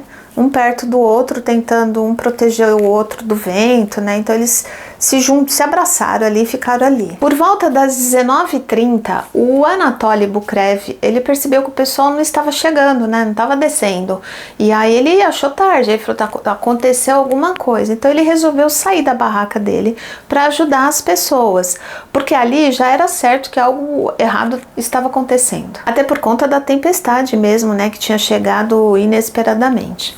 Durante a tarde, logo depois que o Anatoly fez o cume e já estava descendo, ele chegou a encontrar com o Scott Fischer e o seu chefe, né? E ele disse ao Scott que ele ia descer para levar o Martin, o cliente dele lá, o Marty Adams, né? Só que depois ele largou o cara para trás, ele deixou o cara sozinho. Depois que o Scott subiu e ele continuou descendo com o cliente, ele deixou o cara para trás. Essa história de deixar o cara para trás, ele sabia que como guia, o que ele tinha feito não era correto. Então também por isso que ele resolveu ir atrás. Acho que a consciência, né, bateu e ele decidiu voltar para ajudar. Só que nesse momento nem ele sabia como ajudar, né? Porque onde estão as pessoas? Ele sozinho na barraca, ele saiu para ajudar de que forma? Então o que ele fez? Ele pegou 3 garrafas de oxigênio, uma garrafa térmica com chá e saiu e começou a subir a rota de volta. A rota certa, né?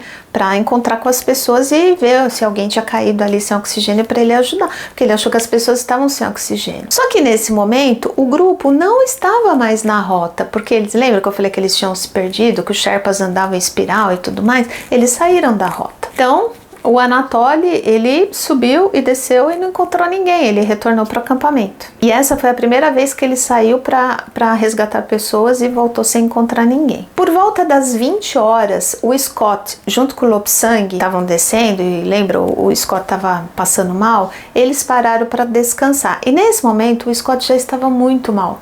Mas ele estava muito mal mesmo e já não conseguia mais andar. E nesse momento que eles param, eles encontram com 2 Sherpas que estavam com o líder da expedição taiwanesa, chamado Makalogal. O Makalogal estava muito cansado e ele não estava conseguindo respirar direito, ele não conseguia mais andar, era outro que estava bem mal. Então, os 2 Sherpas que estavam com ele, deixaram ele, o Makalogal, com o Scott e com o Lobsang e desceram para o acampamento de baixo lá para pedir ajuda, porque eles também precisavam pegar oxigênio, eles não tinham mais o que fazer ali com o Makalogal e deixaram ele lá e foram para o acampamento 4 para buscar ajuda. Olha só que loucura estava tudo isso, gente, que bagunça.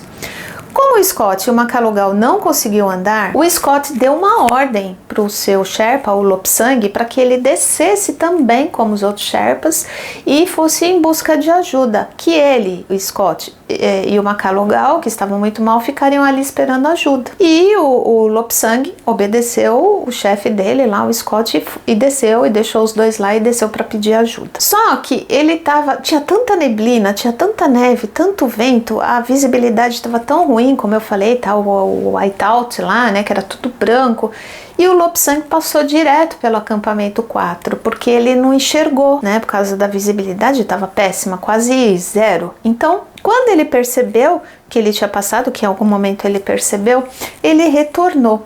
Mas aí já levou mais tempo ainda, né? E ali o tempo era precioso, né? Ele passou muito e depois até voltar tudo, né? Então, o Lobsang só chegou ao acampamento 4 às 10 horas da noite.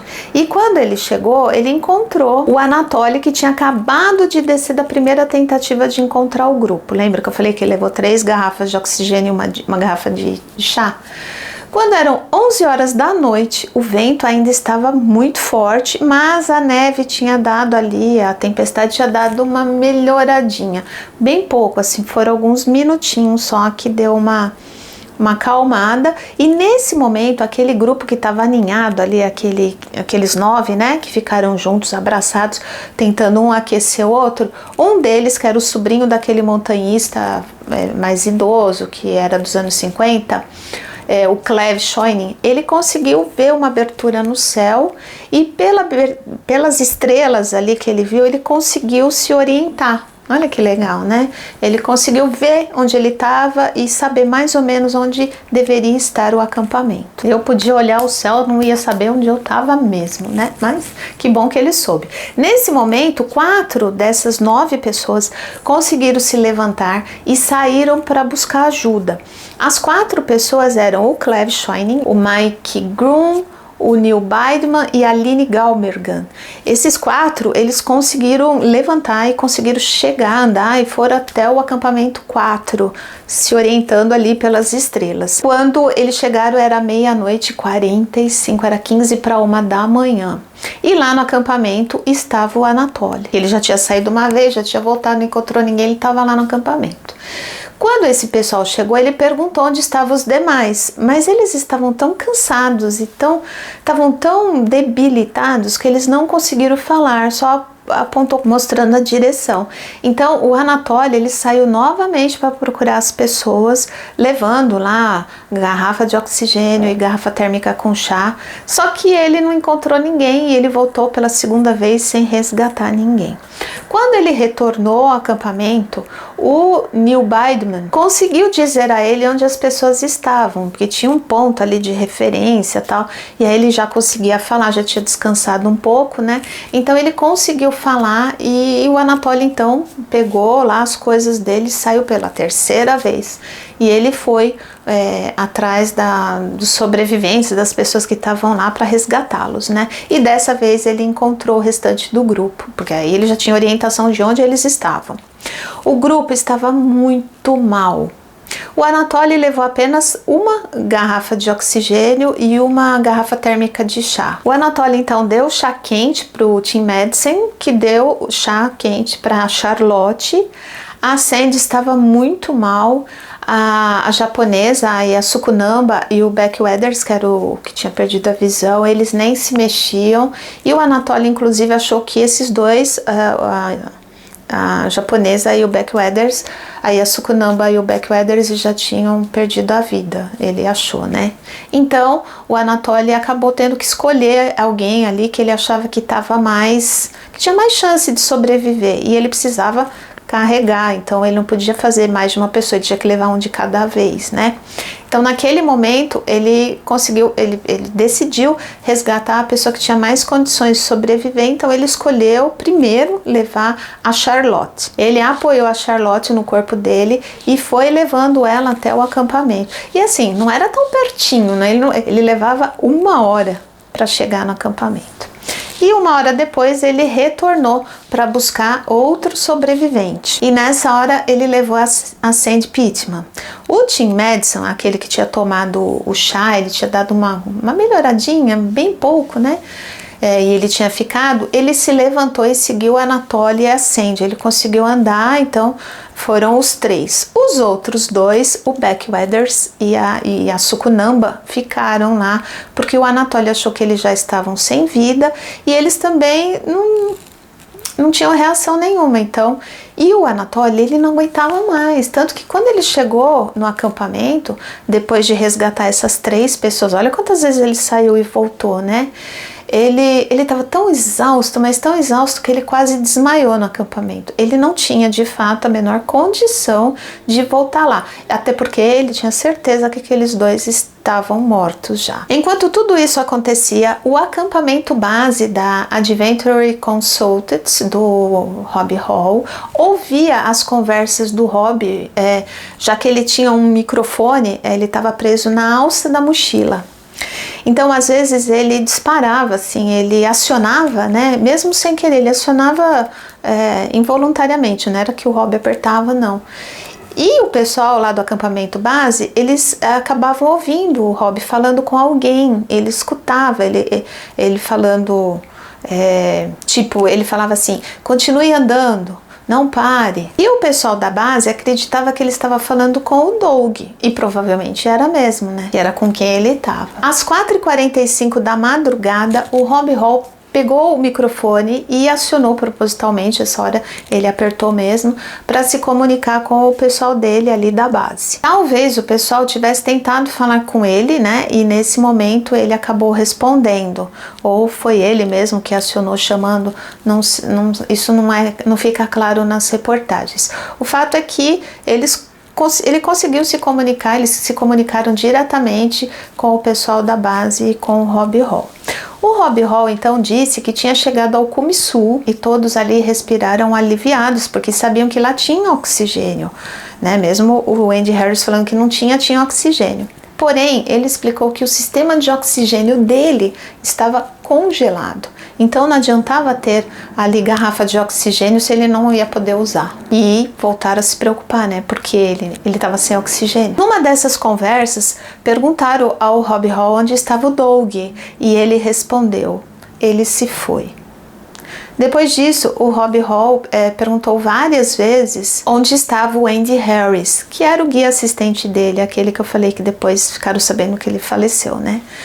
Mas ninguém sabia onde o Andy Harris estava e meio que desconversaram para ele não ficar mais preocupado ainda. Às 5h30 da manhã, o Rob Hall tomou 4 miligramas de dexametasona via oral para tentar conseguir levantar e andar, mas não resolveu. Ele não conseguiu se levantar. Às 6 horas da manhã, as pessoas no acampamento de base ficaram falando com o Rob Hall ali pelo microfone, né, instigando ele a se levantar, a se esforçar para andar, para sair dali, para ele salvar a vida dele, né? Mas ele só respondia: eu não consigo, as minhas pernas estão congeladas. Eu não consigo mais andar. Por volta das 6h40 da tarde, quando já estava começando uma nova noite, o Rob Hall não tinha conseguido ser resgatado ainda e também não tinha conseguido sair de onde estava, né? Que ele falava que as pernas dele estavam congeladas. E nesse momento aconteceu algo muito triste, bem dramático, assim, que ficou marcado para sempre nessa tragédia aí do Monte Everest, esse episódio horroroso, né? Um funcionário dele lá do acampamento de base, para incentivar o Rob Hall a lutar pela sua vida, né? Fazendo com que ele se levantasse e se esforçasse para andar e sair dali, enfim, né? Ele teve uma ideia. Ele telefonou para a esposa do Rob Hall, que estava na casa dele. Ele telefonou via satélite e a Jane, que era a esposa do Rob, que inclusive estava grávida, conseguiu, né, fazer essa ligação e conseguiu colocar os dois para conversar através daquele microfone que o Rob tinha na alça da mochila. E nesse momento é bem triste, o diálogo dos dois está no livro O Ar Rarefeito, de Jon Krakauer, né? Quando o funcionário disse ao Rob que ia colocar Jane na linha, o Rob falou: me dá um minutinho, a minha garganta está seca, quero comer um pouco de neve antes de falar com ela. E depois ele falou com ela dizendo o seguinte: oi, minha querida, espero que você esteja bem quentinha na cama. Como é que você está? E ela respondeu: você nem imagina o quanto estou pensando em você. Você está com a voz muito melhor do que eu esperava. Está bem aquecido, meu querido? E o Rob respondeu: considerando a altitude e o lugar onde estou mais ou menos confortável. E ela perguntou: como estão os seus pés? E ele respondeu: não tirei as botas para checar, mas acho que devem ter congelado um pouco. Aí a Jane respondeu: não vejo a hora de cuidar de você quando voltar para casa. Eu sei que você vai ser resgatado. Você não está sozinho. Estou mandando toda a minha energia positiva para você. Antes de desligarem, o Hall disse: eu te amo. Durma bem, minha querida. E por favor, não se preocupe demais. Ele estava tentando acalmá-la, né? No acampamento 4, 2 Sherpas da Adventure Consultants, Eng Dorje e Yak Bashiri, saíram de lá para tentar salvar o Rob. Mas o tempo estava muito ruim, a tempestade não melhorava, os ventos eram muito fortes, então era óbvio que eles não iam conseguir salvar o Rob nem chegarem até ele. No mesmo instante, 2 Sherpas da Mountain Madness, o Tash e o Nawang, também saíram para tentar resgatar o Scott Fischer e o encontraram junto com o Macalogal, um pouco abaixo da plataforma Balcony. Quando eles chegaram lá, o Scott já não esboçava nenhuma reação. Ele já estava completamente congelado, embora ele ainda respirasse, ele ainda estava vivo, sim, mas ele já não tinha mais nenhum tipo de reação. Os Sherpas tentaram dar oxigênio para ele, mas ele não respondeu, né? Ele não respirava, assim, não voltava. Então, eles deram oxigênio para o Macalogal, que respondeu.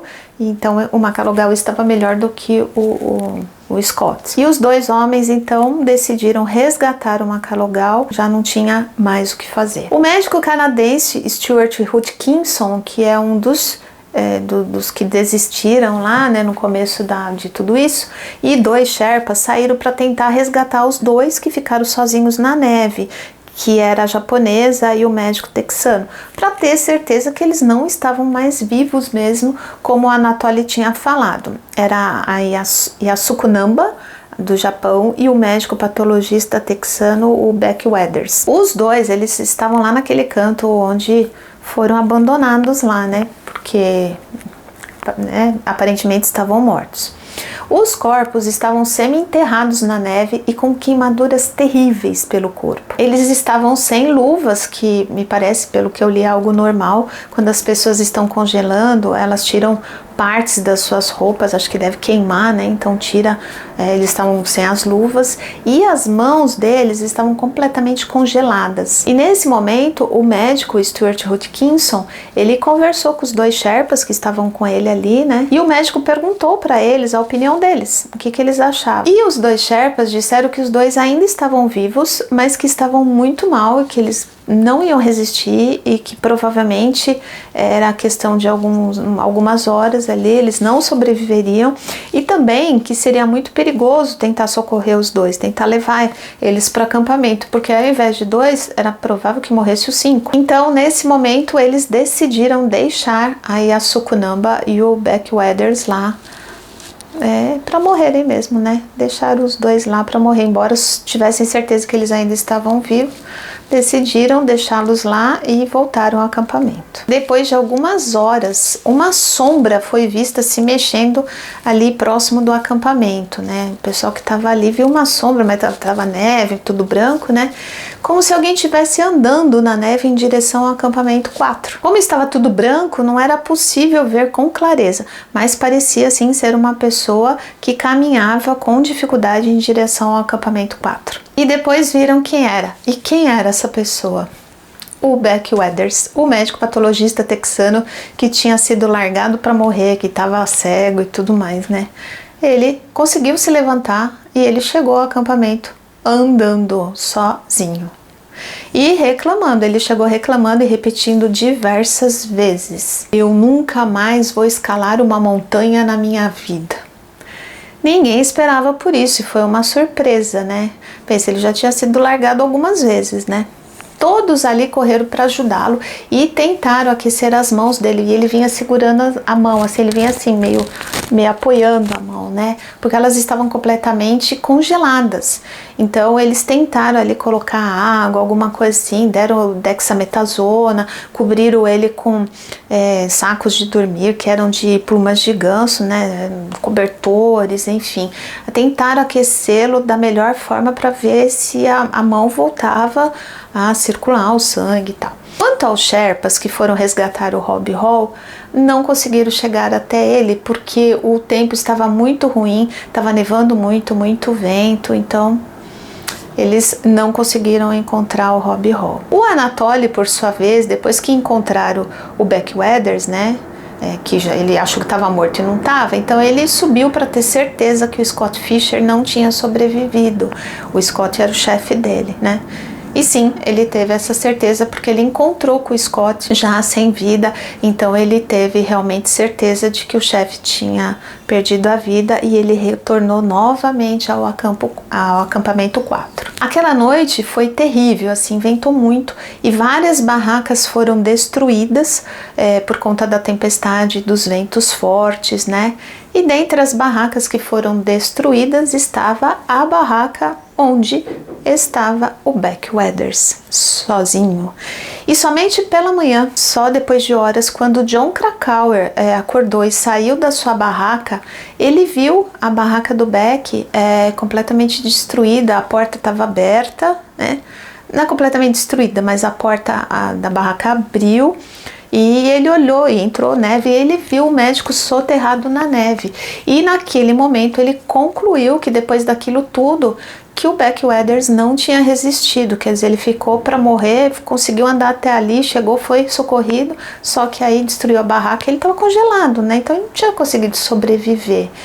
E enquanto ele olhava ali com dó do moço, né? Lutou tanto pela vida, ele escutou a seguinte frase: pô, vocês me abandonaram uma vez e agora me abandonaram de novo? Como é que eu faço para receber ajuda aqui nessa expedição? Incrível, né, gente? Quantas vezes ele foi abandonado? O fulano tá vindo, já te leva. E ele foi ficando, né? E ele não morria. Que história louca, né? E ele tava sempre ali. Bom, o vento forte abriu a porta da barraca dele, descobriu ele e começou a entrar neve. Por isso que ele estava soterrado, porque a neve foi entrando com o vento que ia jogando lá para dentro, né? E como as mãos dele estavam congeladas, ele não conseguia, ele até conseguia se levantar, mas ele não conseguia fechar a porta da barraca e não conseguia se cobrir novamente, porque não tinha mais mão, né? Tava tudo congelado. E ele disse, inclusive, que ele gritou a noite inteira pedindo ajuda, mas como o barulho do vento era muito alto, ninguém escutou ele, né? Então ele ficou gritando inutilmente. Depois de passar tanta coisa, ser abandonado tantas vezes e ainda sobreviver, resolveram dar prioridade ao resgate dele, então. Tanto ele como o Macalogal, que era de outra expedição, que estava ali também, né? E que estava muito mal. O Macalogal estava bem mal. Então, eles dois foram levados até o acampamento 2, onde veio um helicóptero, embora ali não fosse lugar para helicóptero. Foi muito difícil, teve que ser alguém muito experiente, um piloto muito experiente para buscá-los, né? Teve muita dificuldade para parar ali, que tinha muito gelo, muito vento. Mas enfim, o helicóptero conseguiu parar. Como só podia ir um de cada vez, porque inclusive para poder ir para lá tiveram que desvaziar todo o helicóptero, né? Tinha que estar bem leve. Então só podia um só. Aí colocaram primeiro o Macalogal, que estava pior do que o Beck-Weathers, né? E depois eles voltaram para buscar o Beck-Weathers. Então ele teve que aguardar mais. Ele também estava ruim, mas o outro estava pior, então ele ainda teve que aguardar.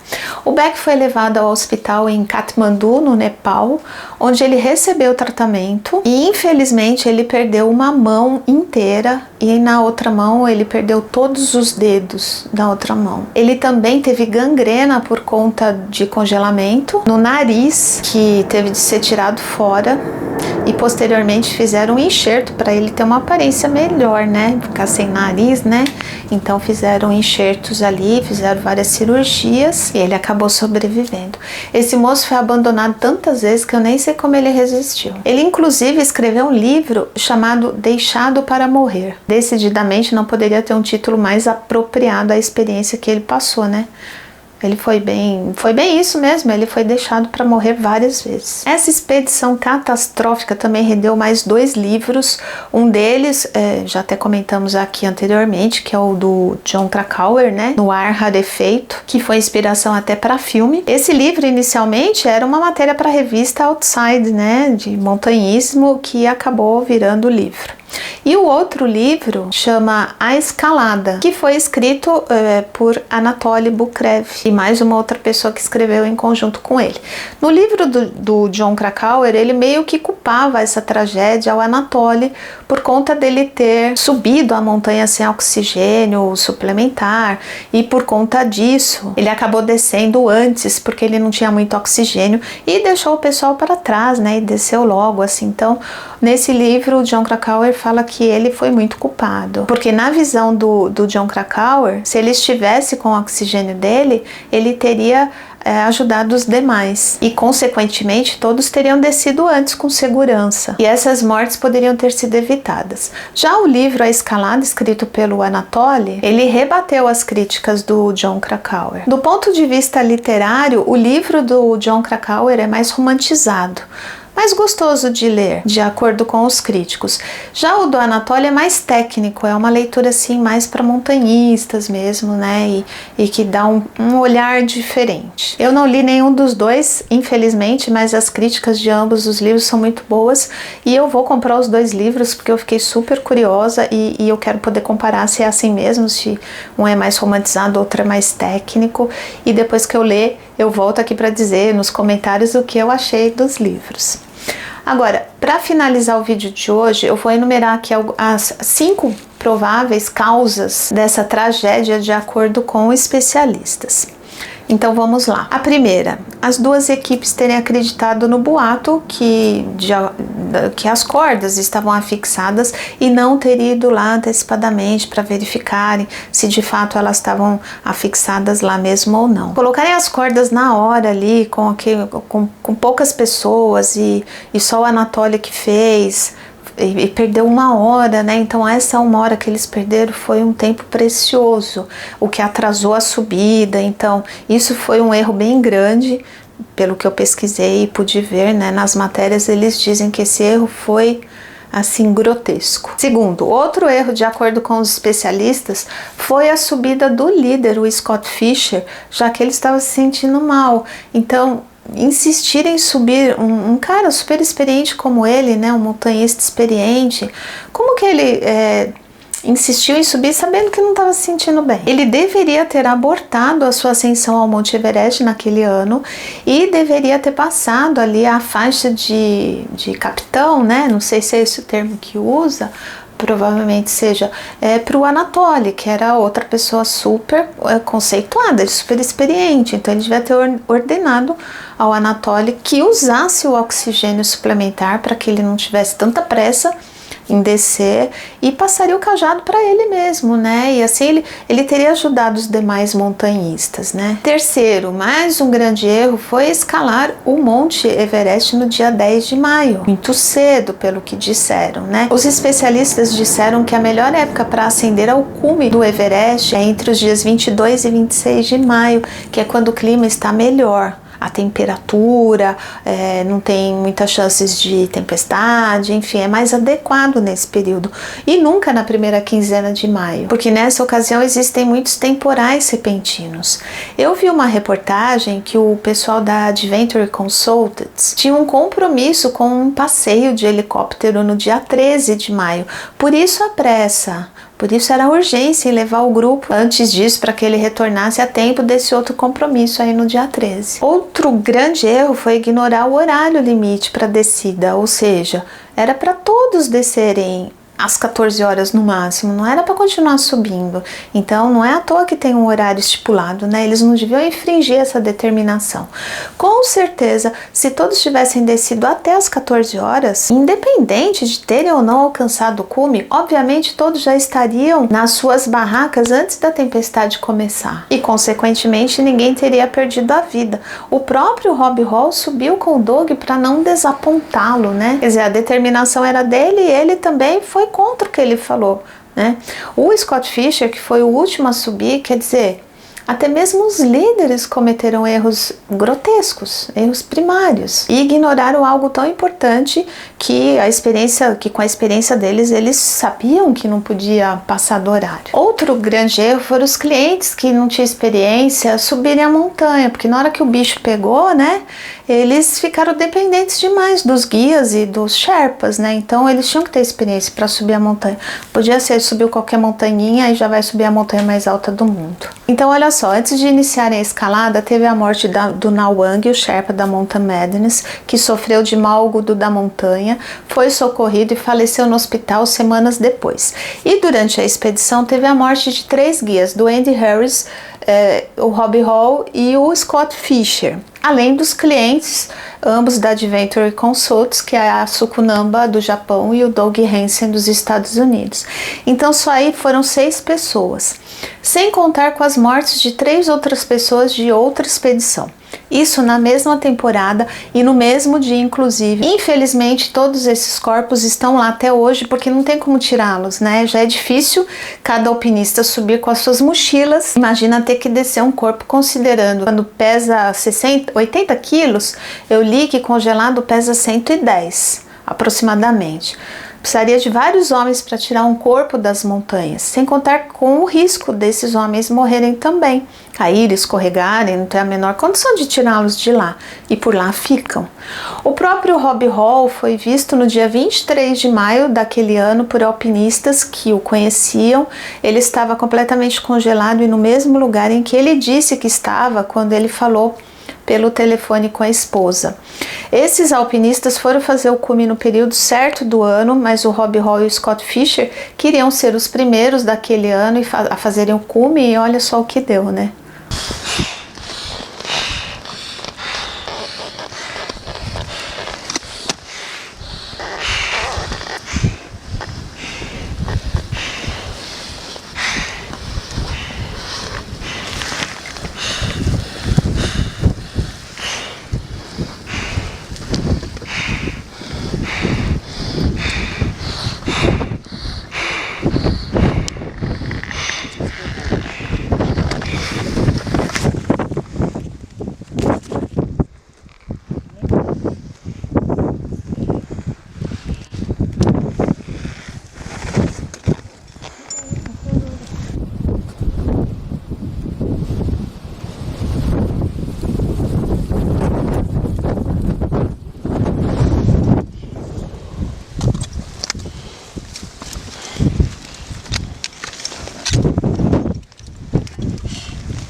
Bom, pessoal, esse foi o caso de hoje. Espero que vocês tenham gostado do vídeo, da forma como eu contei o caso aqui para vocês.